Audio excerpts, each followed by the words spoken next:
राशिफल। फिलहाल यहाँ रुकेंगे एक छोटे से ब्रेक के लिए, लेकिन ब्रेक के बाद आचार्य जी बताएंगे महा उपाय, और महा उपाय में जानेंगे लक्ष्मी पूजा के आसान उपाय। बने रहिए हमारे साथ।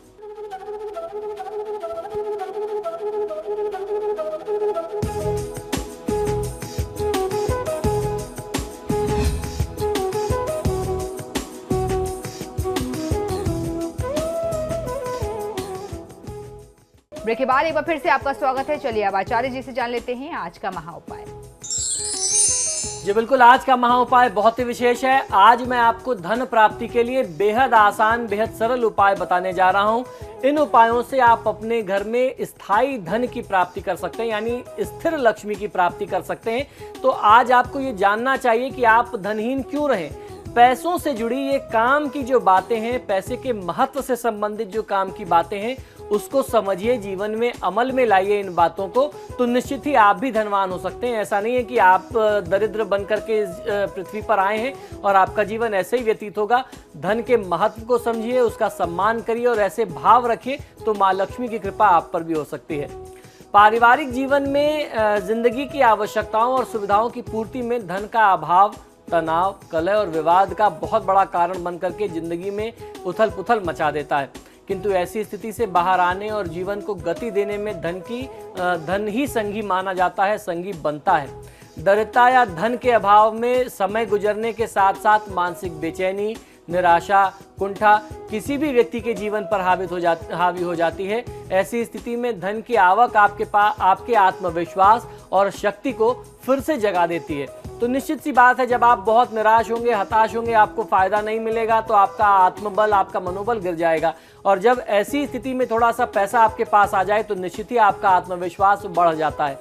आपको करना ही चाहिए कि धन मिलने पर ही नहीं, बल्कि धन प्राप्ति की आस जो है किसी व्यक्ति के अंदर उत्साह और ऊर्जा भर देती है। तो ऐसे में आपको हमेशा आशावान रहना चाहिए। आप जो भी प्रयास करते हैं ये शुभ भाव से प्रयास करें कि ये हमारा जो काम है ये कार्य सिद्ध होगा तो हमें संपन्नता प्राप्त होगी।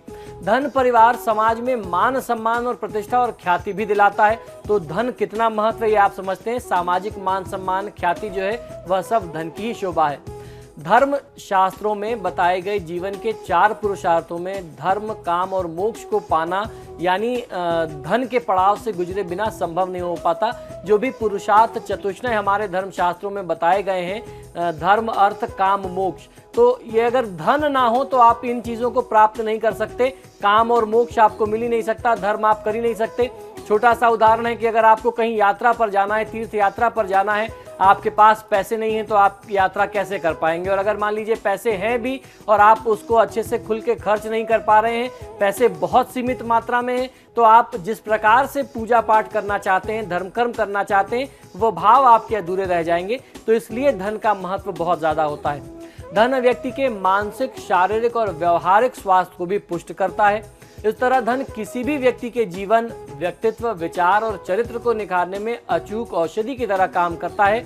इसलिए जीवन की जिम्मेदारियों व आवश्यकताओं की पूर्ति के लिए चाहे धनवान हम ना बन पाएं, किंतु धनहीन होने की स्थिति को सकारात्मक सोच व पुरुषार्थ के बूते टालने का प्रयास करना चाहिए। तो अब बात आती है कि सही रास्ते से धन का आगमन कैसे हो। तो अब जानिए धन की कमी को दूर करने के लिए बहुत सरल, बहुत आसान से उपाय। आइए जानते हैं कुछ ऐसे ही आसान से उपाय जिन्हें अपना करके माँ लक्ष्मी की कृपा प्राप्ति होगी और धन दौलत से आप समृद्ध हो सकते हैं। आपको करना ये चाहिए कि लाल धागे में 7 मुखी रुद्राक्ष अगर आप अपने गले में धारण करते हैं, खासतौर पर शुक्रवार के दिन धारण करते हैं, शुक्ल पक्ष के शुक्रवार में करते हैं, तो माँ लक्ष्मी की कृपा आपको मिलती है। 5.25 किलो आटा एवं 1.25 किलो गुड़ ले लेना चाहिए। दोनों को मिला करके इससे मीठी रोटियां बना लेनी चाहिए। गुरुवार के दिन सायंकाल को ये रोटियां जो है अपने हाथों से गायों को खिला दें या किसी गौशाला में जा करके दान करके चले आएं। 3 गुरुवार तक ये उपाय कर देने से किसी भी प्रकार के, किसी भी कारण से दरिद्रता आपके जीवन में हो, वह दरिद्रता दूर हो जाती है। इसके बाद महालक्ष्मी का बहुत प्रभावशाली मंत्र बता रहा हूं, इस मंत्र का जाप करना चाहिए। इस मंत्र को बहुत सावधानी से सुनिए, इससे आपको फायदा मिलेगा। यह मंत्र है ओम श्रीं ह्रीं श्रीं कमले कमलालय प्रसीद श्रीं ह्रीं श्रीं ओम महालक्ष्मी नमः। इस मंत्र का कमलगट्टे की माला पर जाप करना चाहिए। मंत्र पुनः सुन लीजिए। ओम श्रीं ह्रीं श्रीं कमले कमलालय प्रसीद श्रीं ह्रीं श्रीं ओम महालक्ष्मी नमः। इस मंत्र का कमलगट्टे की माला पर या फिर रुद्राक्ष की माला पर जाप कर सकते हैं, स्फटिक की माला पर और जो है वैजयंती की माला पर यदि आप प्रतिदिन जाप करते हैं, कम से कम 108 बार जाप करते हैं तो ऋण मुक्ति होती है। कितना भी बड़ा से बड़ा कर्ज आपके ऊपर हो, आपके परिवार के ऊपर हो, वो दूर होता है और कर्ज उतरने के साथ साथ सुख, समृद्धि और धन की प्राप्ति होती है, लक्ष्मी की प्राप्ति होती है। मां लक्ष्मी की प्रतिमा के सामने 11 दिनों तक अखंड ज्योत, चाहे वह तेल का हो या सरसों के तेल का या देसी घी का दीपक हो, यह अखंड ज्योत प्रज्वलित करना चाहिए। 11वें दिन 11 कन्याओं को बुला करके उन्हें भोजन कराना चाहिए और भोजन कराने के बाद अपनी तरफ से अन्न और वस्त्र का कुछ उपहार देना चाहिए। कुछ दक्षिणा उन्हें जरूर देनी चाहिए। अगर आप बहुत ज्यादा सामर्थ्यवान नहीं है तो कम से कम 1-1 रुपए का सिक्का दें। थोड़ी सी मेहंदी उनको दान करनी चाहिए, मेहंदी का पैकेट देना चाहिए। ध्यान ये रखना चाहिए कि ये जो 11 कन्याओं को आप आमंत्रित कर रहे हैं, यह 9 वर्ष की आयु से कम की कन्याएं हो तो आपको लाभ जल्दी मिलता है और ज्यादा मिलता है। जिस भी घर में नियमित रूप से अथवा प्रत्येक शुक्रवार को श्री सूक्त अथवा लक्ष्मी सूक्त का पाठ होता है, कनकधारा स्तोत्र का पाठ होता है, वहां मां लक्ष्मी का निवास स्थान स्थायी हो जाता है।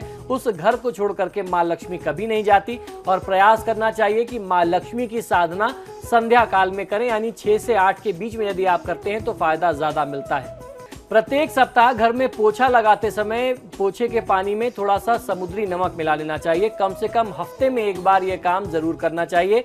इससे आपके घर में जो भी नकारात्मक ऊर्जा होती है वह दूर हो जाती है। जब नकारात्मक ऊर्जा दूर होती है तो क्लेश, झगड़े, आपसी जो वाद विवाद होते हैं वह समाप्त हो जाते हैं और जब आपसी झगड़े समाप्त हो जाते हैं तो ऐसे ही घर में मां लक्ष्मी का निवास होता है।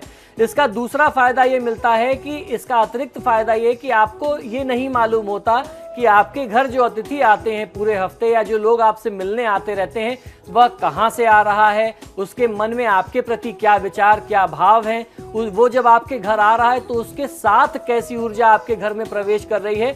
अतः नमक मिले पानी से पोछा लगाने से सारी हर प्रकार की नकारात्मक ऊर्जा, नेगेटिव एनर्जी दूर हो जाती है, तो इसका आपको फायदा मिल सकता है।